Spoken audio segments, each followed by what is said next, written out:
दोस्तों, क्या आपने कभी सोचा है कि हवाई जहाज कैसे उड़ते हैं? ये सवाल जितना साधारण लगता है, उतना ही गहरा और रोचक है। ये एक जादू की तरह लगता है ना? लेकिन इस जादू के पीछे छुपी है विज्ञान और तकनीक की अद्भुत कहानी। इतनी भारी मशीन हवा में तैरती हुई हजारों मील का सफर तय करती हुई, ये कैसे संभव हो पाता है? चलिए इस रहस्य को खोलते हैं। आज हम इसी जादू को समझेंगे। हम जानेंगे कि कैसे विज्ञान और इंजीनियरिंग ने मिलकर इस असंभव को संभव बनाया। हवाई जहाज, आसमान में उड़ने वाले ये विशाल पंछी असल में साइंस और इंजीनियरिंग का कमाल हैं। ये हमारे समय की सबसे बड़ी उपलब्धियों में से एक हैं। सबसे पहले जरा उस पल के बारे में सोचो जब राइट भाइयों ने पहली बार हवाई जहाज उड़ाया था। साल था 1903। उस समय ये एक क्रांतिकारी कदम था। उस समय किसी ने सोचा भी नहीं होगा कि एक दिन ये चीज दुनिया को इतना बदल देगी। लेकिन उन्होंने हिम्मत नहीं हारी और अपने सपने को साकार किया। आज हवाई जहाज हमारी जिंदगी का एक अहम हिस्सा बन चुके हैं। ये हमें न केवल एक जगह से दूसरी जगह ले जाते हैं, बल्कि हमारे जीवन को भी जोड़ते हैं।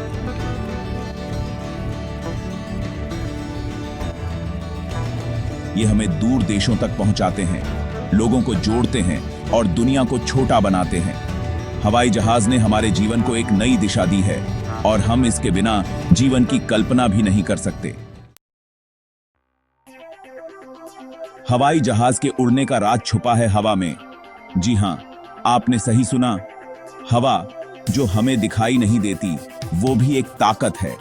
हवा में वजन होता है और यह दबाव डालती है। जब कोई चीज हवा को चीरती है तो उस पर दबाव पड़ता है। यहां पर खेल शुरू होता है एरोडायनामिक्स का। एरोडायनामिक्स साइंस की वो ब्रांच है जो ये स्टडी करती है कि चीजें हवा में कैसे चलती हैं। हवाई जहाज के पंखों को इस तरह डिजाइन किया जाता है कि वे हवा को ऊपर और नीचे की ओर मोड़ें, जिससे एक खास तरह का प्रेशर पैदा होता है और इससे एक खास हवाई जहाज के पंखों का शेप ऐसा होता है कि जब हवा उनके ऊपर से गुजरती है तो उसकी स्पीड तेज हो जाती है और प्रेशर कम हो जाता है। यह विशेष शेप, जिसे हम एयरफॉयल कहते हैं, हवा के प्रवाह को इस तरह से मोड़ देता है कि पंखों के ऊपर की हवा तेजी से बहती है, वहीं पंखों के नीचे हवा की स्पीड धीमी होती है और प्रेशर ज्यादा होता है। यह धीमी गति और उच्च दबाव पंखों के नीचे एक बल उत्पन्न करता है। इस प्रेशर के अंतर से एक बल पैदा होता है जिसे हम लिफ्ट कहते हैं। लिफ्ट वह बल है जो हवाई जहाज को ऊपर उठाने में मदद करता है। यह बल पंखों के आकार और हवा के प्रवाह के कारण उत्पन्न होता है। लिफ्ट हवाई जहाज को ऊपर उठाने वाला बल है। जब लिफ्ट का बल ग्रेविटी से ज्यादा हो जाता है तो हवाई जहाज उड़ान भरता है। यह बल हवाई जहाज को ऊपर की ओर खींचता है और उसे हवा में उठाता है। जब लिफ्ट का बल ग्रेविटी से ज्यादा हो जाता है तो हवाई जहाज उड़ान भरता है। लिफ्ट के बिना हवाई जहाज कभी भी हवा में नहीं उड़ सकता। लेकिन सिर्फ ऊपर उठना ही काफी नहीं है, हवाई जहाज को आगे भी तो बढ़ना होता है। इसके लिए उसे एक और बल की जरूरत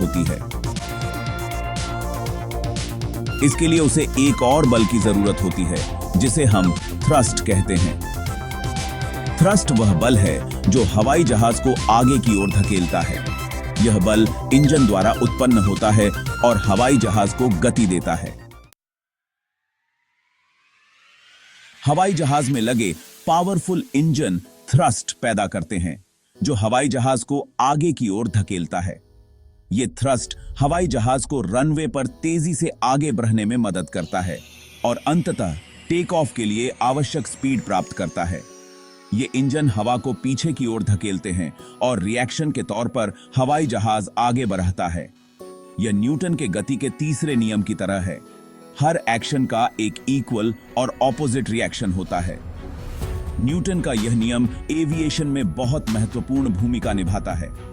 इंजन जितना ज्यादा पावरफुल होगा उतना ही ज्यादा थ्रस्ट पैदा होगा और हवाई जहाज उतनी ही तेजी से आगे बढ़ेगा। लेकिन दोस्तों, सिर्फ ऊपर उठना और आगे बढ़ना ही काफी नहीं है। हवाई जहाज को सही डायरेक्शन में भी तो जाना होता है। इसके लिए उसे नेविगेशन और कंट्रोल सिस्टम की जरूरत होती है। ये सिस्टम्स पायलट को हवाई जहाज की दिशा और एल्टीट्यूड को नियंत्रित करने में मदद करते हैं। इसके बिना हवाई जहाज का सुरक्षित और सटीक रूप से अपने गंतव्य तक पहुंचना मुश्किल हो जाएगा। इसलिए पावरफुल इंजन्स और एडवांस्ड नेविगेशन सिस्टम्स दोनों ही हवाई यात्रा को सुरक्षित और प्रभावी बनाते हैं।